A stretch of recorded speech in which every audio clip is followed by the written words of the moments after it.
everybody. Oops, let me just see. This is Diane Dobry, and it's my pleasure to introduce today's guest, Kathleen Walls, who is a publisher, a travel writer, an author, and she was a former reporter for the Union.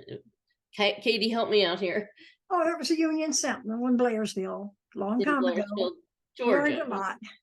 Okay, what happened today was I wasn't able to print out my notes, so Katie's gonna help me. Should I call you Katie or Kathleen? If one, I answer to anything. I'm good. Okay, so Katie is the name her friends call her, and Kathleen is her official author name. But she's a travel writer in the International Food, Wine, Travel Writers Association. And she has she has a blog post, website, American Roads and Global Highways, taking you to amazing places. And that's at americanroads.com. Her website. Excuse me, it's americanroads.net. .net. Oh, I couldn't buy the com way back when. And these are some of her books that she's written: Georgia's Ghostly Getaways, Finding Florida's Phantoms, and Hosts with Ghosts, that she's going to talk about a little bit later. But and katywalls.com is Katie's World is her website. So this should be .net. So Katie, we had a nice little pre-interview chat, and you were telling me some stories about your own family. Right. I have quite a lot of interesting stories.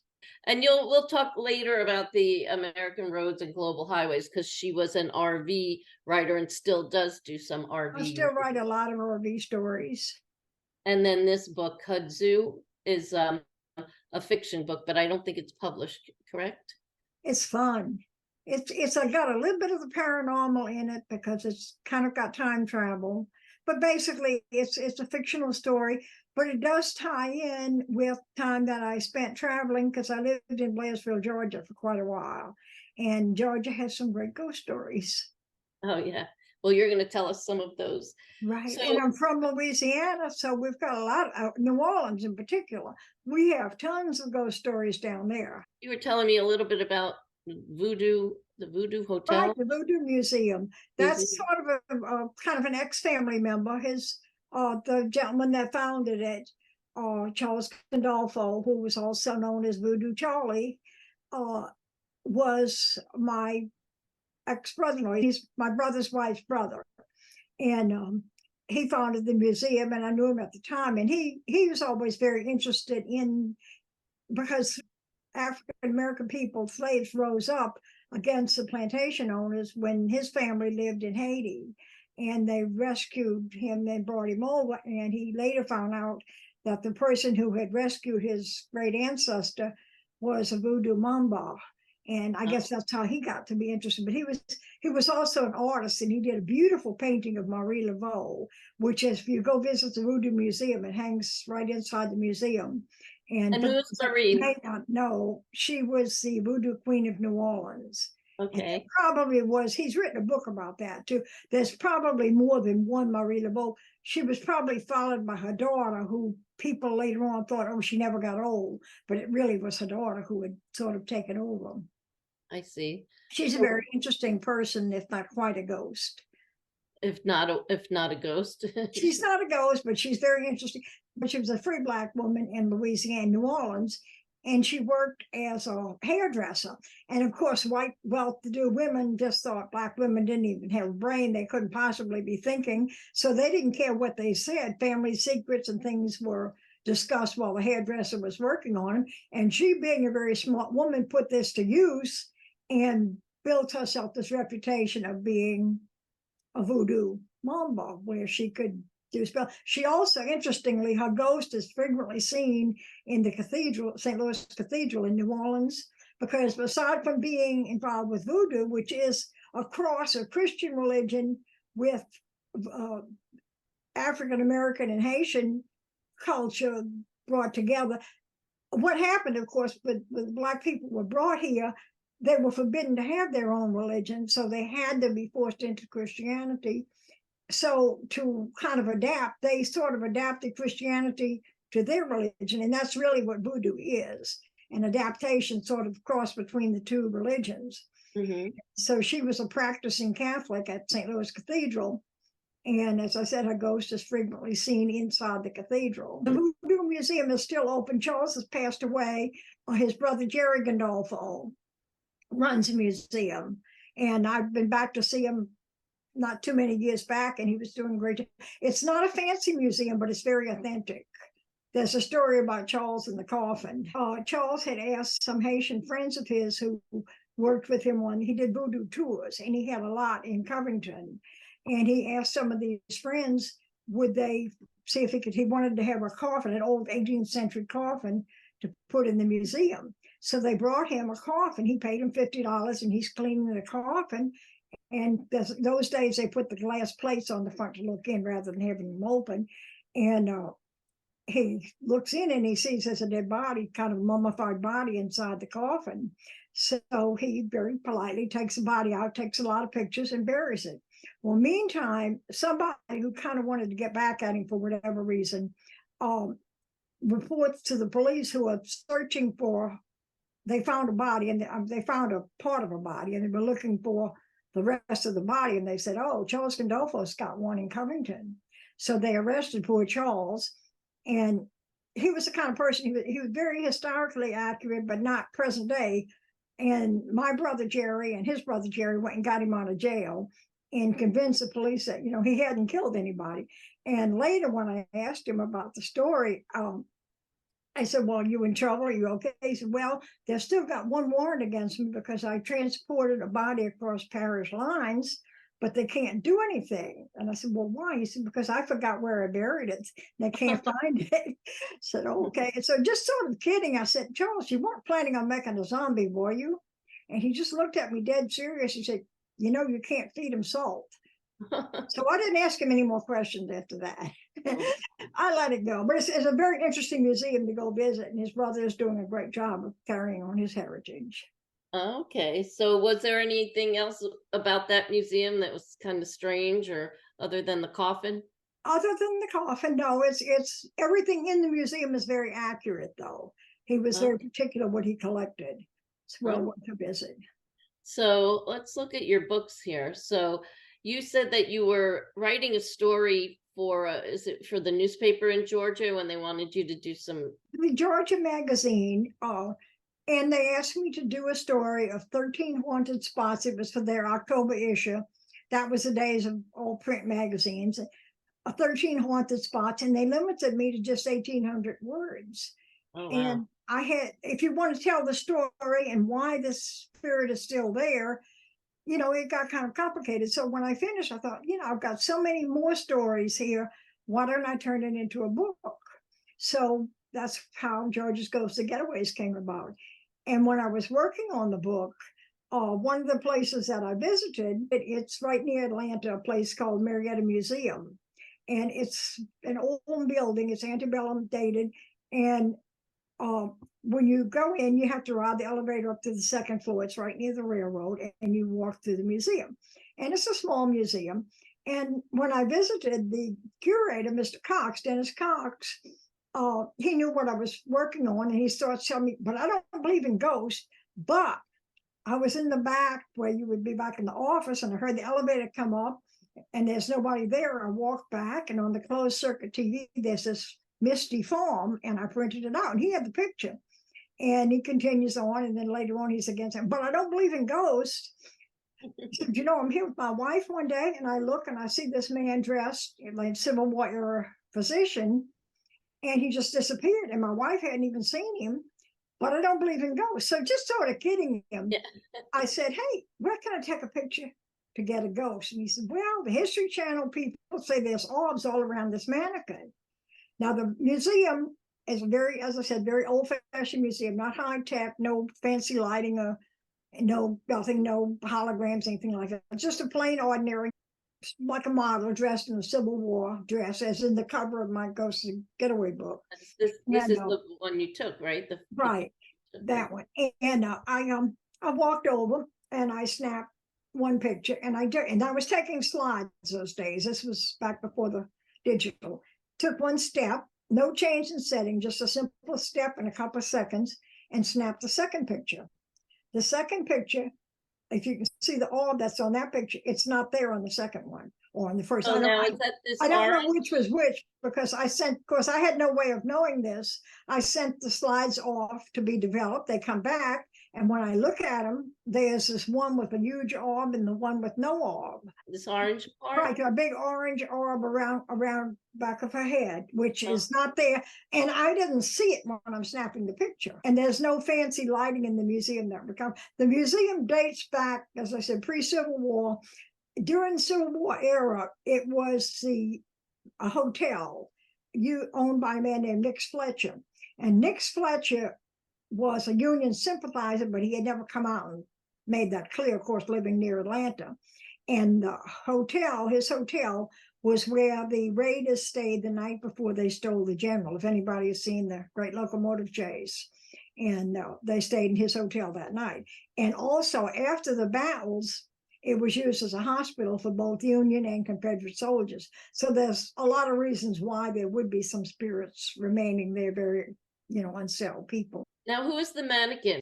The mannequin is just an undescribed person. She's just a plain ordinary mannequin, like you'd see probably in any store window, and they dressed her up in an antebellum gown. Mm-hmm. The curator, when I brought the book back afterwards, he was amazed at seeing it. Seeing the orb.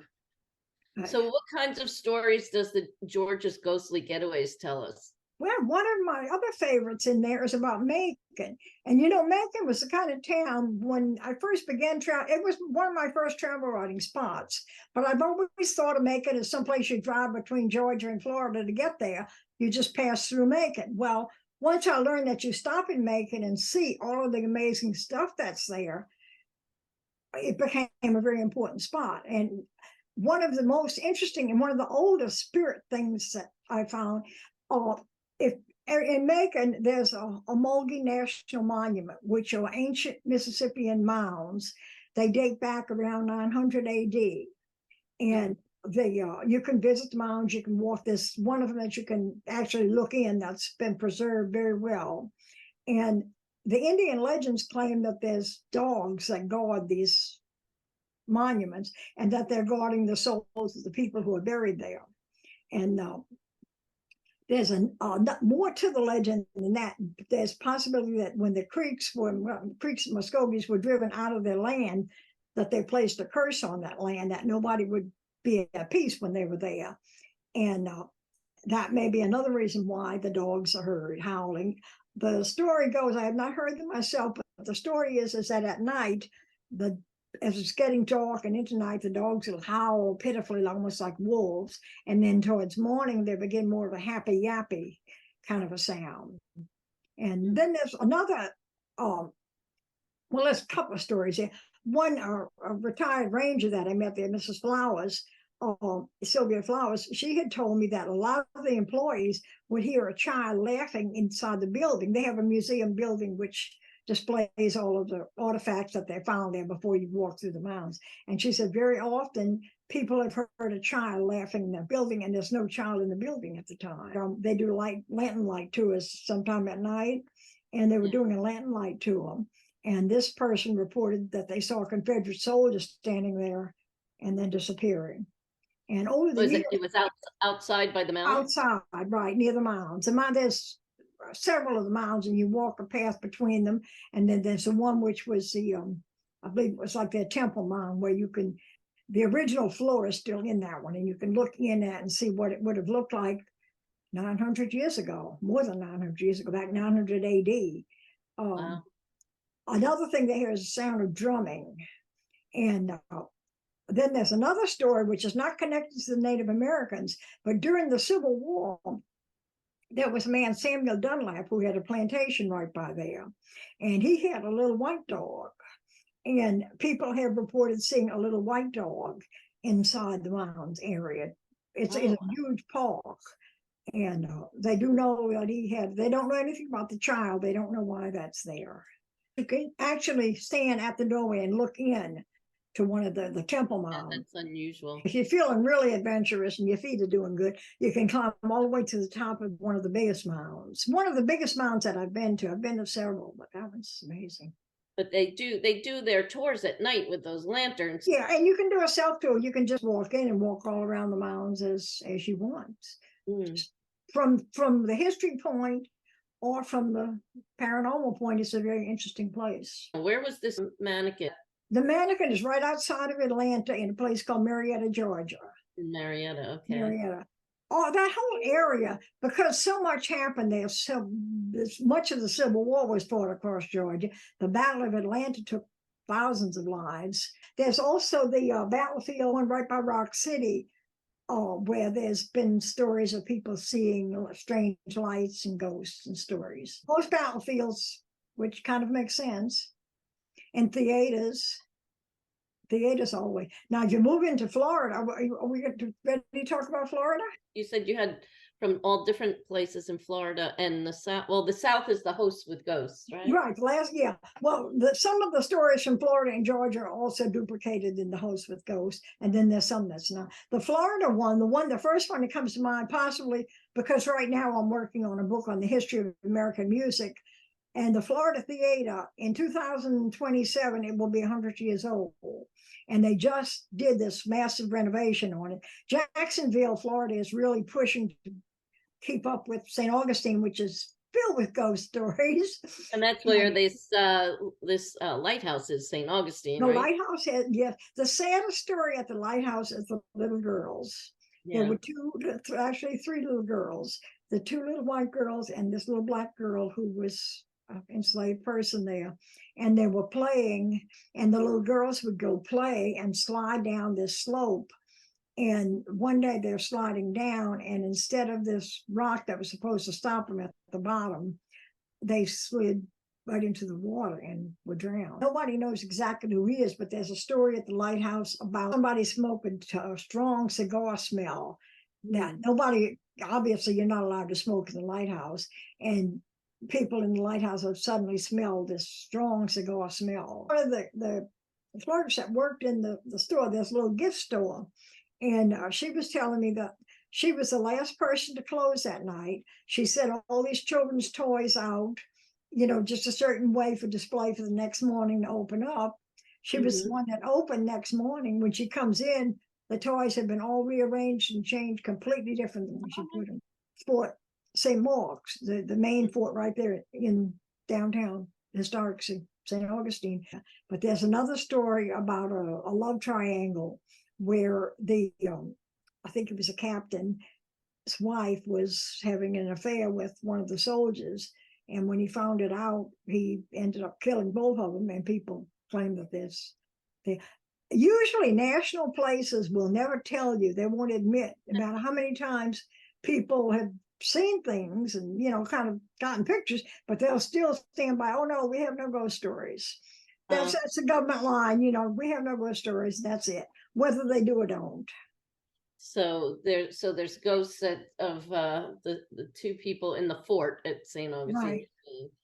Right. I know I was there at St. Augustine. I stayed in the oldest hotel. St. Francis. St. Francis, and there's yes. There's a room with a woman who apparently makes the bed. Lily. Lily's room. Lily, yes. Right. Lily was a young Black woman and fell in love with one of the relatives, a cousin or a nephew of the owners of the hotel back in the day. And they were both in love. And when the owners found out, of course, there was no way that was going to happen. So today, Lily's room is one that's haunted. And people that stay in there will say they frequently had their things. They might put their phone on the nightstand and wake up the next morning and the phone will be over on the dresser. Things moved around. Nobody heard or anything. She's not mean or anything. She just moves things around. The most interesting story, I was talking, I don't remember the lady's name, but she was the manager at the time. And when I was working on the book, and she told me she was in there late one night, keeping her books up, trying to get her accounts straightened out. And she looks up and she sees this British soldier dressed in the red coat uniform, standing there staring at her, and he disappeared. She said she shut the books and got out of the hotel. Oh my And God. she did not work there at night by herself anymore. But the man the young man that Lily would have been in love with would have been, because it was during the British period. St. Augustine bounced. It was Spain, of course, first. And then Britain took it over, England took it over, and then Spain got it back after the American Revolution. So he would have been, maybe her lover that she was seeing. He might have been. Yeah, I had heard that she drowned herself in a well across the street from the St. Francis Inn. That's very possibly, yes. I'm not sure if I remember that part of the story, but I know she died kind of tragically because she couldn't marry her lover. Yeah. And what other St. Augustine or Jacksonville ghost stories do you have? Oh, the Jacksonville. So to tell you about the theater. The interesting thing, the theater, like I said, is almost 100 years old. And they know who their resident ghost is. There's a man they call Doc Crowther, and he was a maintenance man taking care of the hotel, technician back in the 1920s. And he loved his job, and evidently he didn't want to leave. So nowadays, when current men of work, maintenance people or technicians are working around there, they'll feel or see this presence of Doc Crowther there. And there was a teacher one day bringing a class through, because the school kids will go through on tours. And this teacher was guiding her kids through, and the kids were just cutting up, and you know how kids can be. And the guide told the kids, if you don't behave yourself, the ghost is going to punish you. And the kids, of course, paid no mind to that whatsoever. And all of a sudden, all the lights in the theater went out. And it's very dark when all the lights go out. And the lights went out. The kids shut up and started behaving. And the teacher, when she asked the guide, if how you do that, guide, I didn't do anything. So Doc Crowley didn't like them cutting up. Going back to St. Augustine, Flagler College has some really interesting. Henry Flagler was a very interesting character. He, of course, he built the Flagler College, which today Flagler College was his showcase hotel then.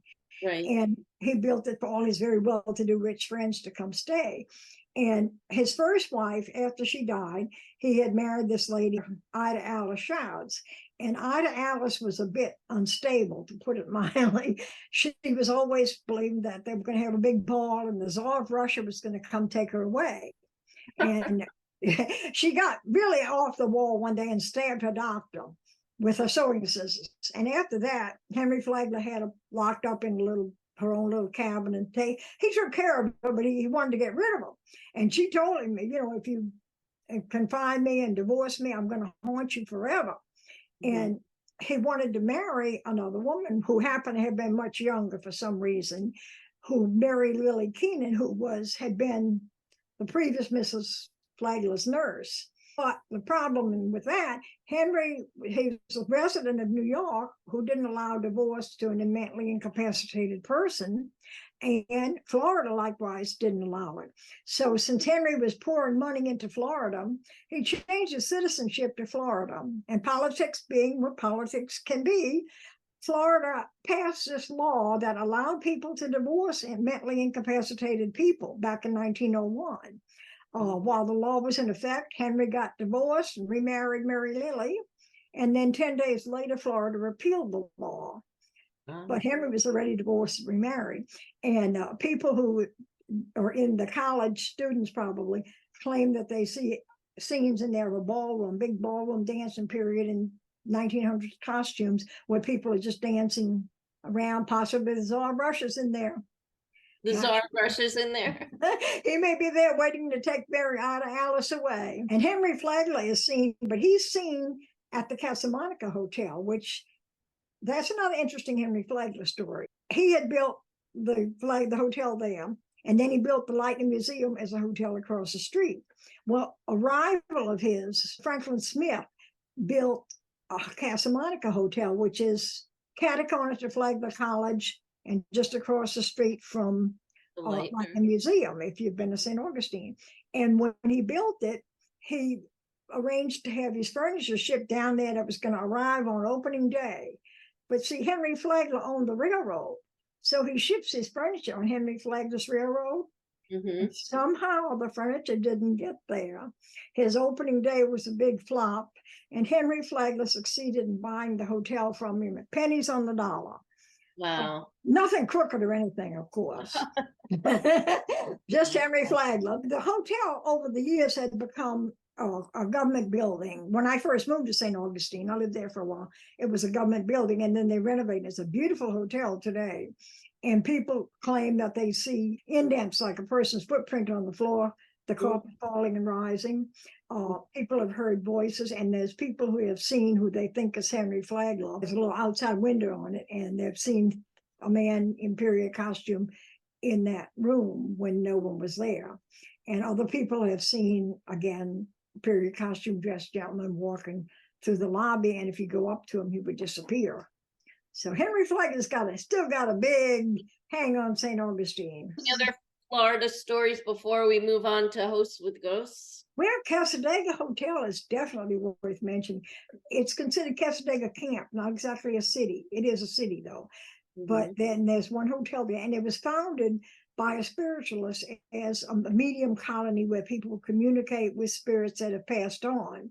And when I was working on the Florida book, I interviewed a lady, Carol Taylor, who is a medium, and she had worked at the Casadega Hotel.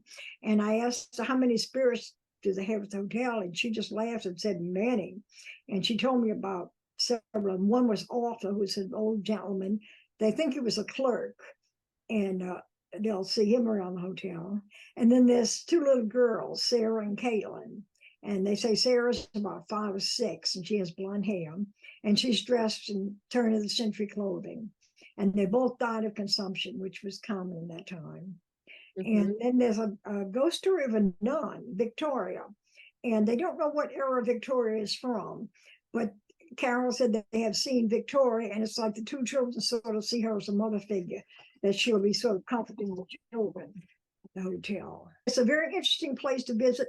The city people on that side of the street will tell you the spiritualist religion stories of it and how it was founded. And it's still a functional spiritualist camp. And there's a whole city is filled with mediums, and it's mostly, good legitimate mediums. It's not fakey stuff. And the hotel has, as I said, the ghost stories, but there's only the one hotel in there. But there's tons of ghost stories, of course, around there because these people are sensitive. So why don't we move on to Hosts with Ghosts? Tell me what kinds of stories you have in there. Well, we've got lots of that. There's a lot of New Orleans ghost stories. I focus basically in Hosts with Ghosts. I would focus on a hotel rather than just the city in general, as I did in the other two books. When I stayed at the Montleone, they were very forthcoming and willing to talk about. And where's that located? The Montleone is in the French Quarter. It's one of the oldest hotels in New Orleans. It's been in the same family. The Montleone founder came from France. He was a shoemaker, and he came over here and he started the hotel, and it's still in the Montleone family. And during the Civil War, again, it was a Union and Confederate hospital. And there are so many ghost stories now. They said there's at least 12 that they know of. There's a young lady by the pool that people see around the swimming pool that apparently they believe that she died in a suicide pact with a boyfriend, and the boyfriend changed his mind, and no boyfriend, so she's still roaming around there. Then there's one that they call Solemn John, who's during the 1920s, he committed suicide because he was so depressed. His business was just going downhill, as so many were, and he's seen walking around wearing this summer suit. The saddest one in there is the little boy, Maurice. His family was staying there, and they were on the 14th floor, which seems to have the most stories. And the little boy was staying home with his nanny, and his parents left to go to opera. And when they're coming back home, the horse bolted, and the father was killed, and then the mother died shortly afterwards, pretty much from a broken heart. The little boy lived, but it's like he comes back to look for his parents there at the hotel. Comes back as a little boy. And there's another spirit that people see there. They don't know who he is, but there was a psychic. They've done many investigations there. And this other spirit told the psychic that he was an older child, but he likes to come back as a 10-year-old so he can play with the other child, probably Maurice, that's who they're assuming. Real interesting one is Brennan's, which, is one of the major restaurants in New Orleans. Supposedly there's a ghost waiter that'll take your order and then never come back. Oh my God. I've kind of wondered about that one, but they say he's really there. And Brennan's has a strange story. Originally, the building was the first bank in the territory after the Louisiana Purchase. And there's a portrait of this gentleman, Monsieur Lafleur, who lived there when it was his home first. And when you look at the picture, it looks like he's smiling, and you keep looking, and it's like he looks like he's smirking. And the story is that he went out, made arrangements for 3 funerals, then came back, killed his wife and his son, and he hanged himself from the chandelier right there in Brennan's. And there's also several employees that are seen in there. The 2 sisters that it's named for, the spirits, they'll be seen there. They never married. They died in 1944, and they're buried in St. Louis No. 3 Cemetery. And there frequently you'll walk in and see these 2 ladies sharing a table, dressed as they would have in 1944 or earlier, and they'll disappear. An interesting one is in Virginia Beach, the Cavalier. At the time when I was working on the book, Cavalier Hotel would not talk. She looked me right in the eye and said, "No, we have no ghost stories here." Well, I had just talked to the man who did the ghost tours, very reputable gentleman, and he said he had talked to hundreds of people who worked at the hotel, had seen several spirits in there. One is a nurse, World War II era. Another one, which is a death that was never explained. During Prohibition, Adolphus Coors was canvassing the country, going around trying to get Prohibition repealed. And he was staying at the Cavalier Hotel. And one morning, one of the workers, a maid or someone working there, starts walking to come to work, and she sees what she thought was a bundle of clothes lying on the floor, on the ground outside the hotel. She walks over, and it was Mr. Coors. And when they go up to his room was locked from the inside. And when they got in, of course, his body was downstairs. But people have seen his spirit there also. And now, interesting thing, I was back there recently on a press trip, and now the hotel is not only admitting the ghost stories, they're promoting the ghost stories. They changed their tune completely. The Shakers Inn in Kentucky, I'm trying to remember what city that was, but it's a Shaker village. It's a recreation of a Shaker village, and they have like a bed and breakfast there. And it's in the Shakers were kind of a strange religion. Most ghost stories have a strange story, backstory. The lady who founded it had several miscarriages, and she was suffering from some type of fever. And while she's in almost a coma from the fever, and she recovers, she comes out of it, and she says she's now sort of like the second coming, and God has told her to found this religion, and that the world is going to end soon, so people should stop having sex and just live as brothers and sisters. And that's how the Shaker religion began. And aside from the religion, anybody who has seen Shaker furniture, it's a work of art, and the architecture. But the building that's now the bed and breakfast was called Sister's House, where the women lived, the young women, and the men lived in a different house. Of course, religion has since died out. But one of the stories, and this was a very interesting one because it's a present day, there was the docents that worked there all seemed to be so devoted to their job. And they were telling me that there was this one docent who worked there, and she died. And ever since she has passed away, she had a specific kind of perfume that she wore that no one else used. It was really unusual, and she wore it very heavily. And they would have meetings and stuff, but when they're getting together to arrange an event, they will smell her perfume there. That's one of the very common things. There's some very kind of universal things. When you start writing the books, you find out theaters, probably because the actors are so dramatic, you'll always almost find a ghost story in a theater. Pretty much any place that was a Civil War battlefield. Mm-hmm. Jails, of course, again, because people were hanged there. Back then, the gallows was right there in the jail, and they'd hang them. Hospitals, of course, especially Civil War era hospitals.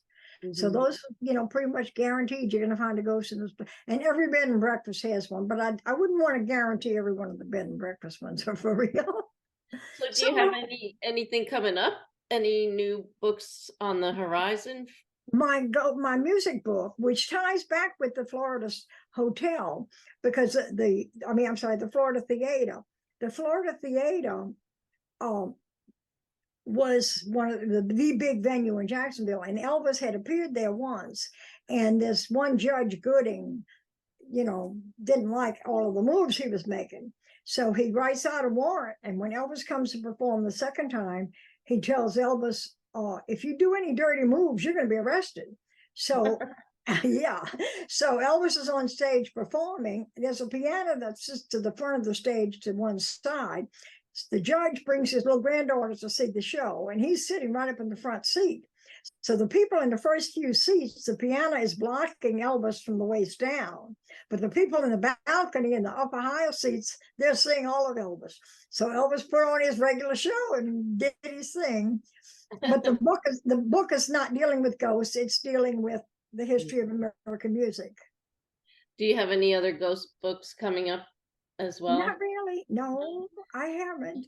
Every now and then I'll find an interesting spot that I would like to come back and maybe revise one of these and bring it more up to date and add it in. But there's only so many hours in the day. You know how that is. Yeah. Never enough time. But I wanted you to, also talk about your American roads and your Instagram, Facebook. What kinds of things do you post there? We have a lot of I'll post where I've recently been in Lafayette, Louisiana. That was music and food more than anything else, and some history, of course. And I'm going to be going next couple of days. I'm going to Knoxville, Tennessee. And then when I come back from that, a couple of days later, I'm going to Pigeon Forge and hope I'll see Dolly, but I don't know. But I'm going to see Dollywood anyway and visit the stuff there. And that's what I write about on my American Roads. My American Roads is my travel one. And I'll write about the places that I have been. And I also freelance for other people. So sometimes I don't have time to get what I've been recently on my site. And the Katy Walls site is a mixture. I'll talk about the books that I've written as a whole list. And I do have the books for sale there at very reduced prices if anybody's interested. My books, and I talk about the travel writing. It's a combination of both of them. Okay. Well, that's great. I really appreciate you taking the time to tell me. I love being here. Stories. It was fun. Yeah, there's so many places. When I went to St. Augustine, they have all the ghost tours that you can go on, and they have the Ripley's Museum, and there's some and Ripley's has a ghost story too. Oh, do they? Yes, in the beginning, it was built. The gentleman who built it, don't remember his name, but he built it. He didn't like Henry Flagler, and he said he was going to build this and sit there and watch it, watch Henry Flagler crash and burn. And of course, that didn't happen. Right. But there was a fire when it was a home, and I believe it was two of the hired helper workers there, women, were caught inside during the fire, and they tried to save themselves by getting in a bathtub. And there's a really neat exhibit in there about the bathtub where you look at it one way and you don't see the women, and you look another way and you do see them. But they did not survive. Their spirits are still supposed to be there. And considering again the age of the building and so much has happened there, it's just one of my favorite visiting spots. There's so many great places to visit. Yep. Well, I really appreciate you taking the time again, and thanks so much. And hopefully people will visit your website and your social media, and we'll talk to you again. Enjoyed it very much. Okay, take care.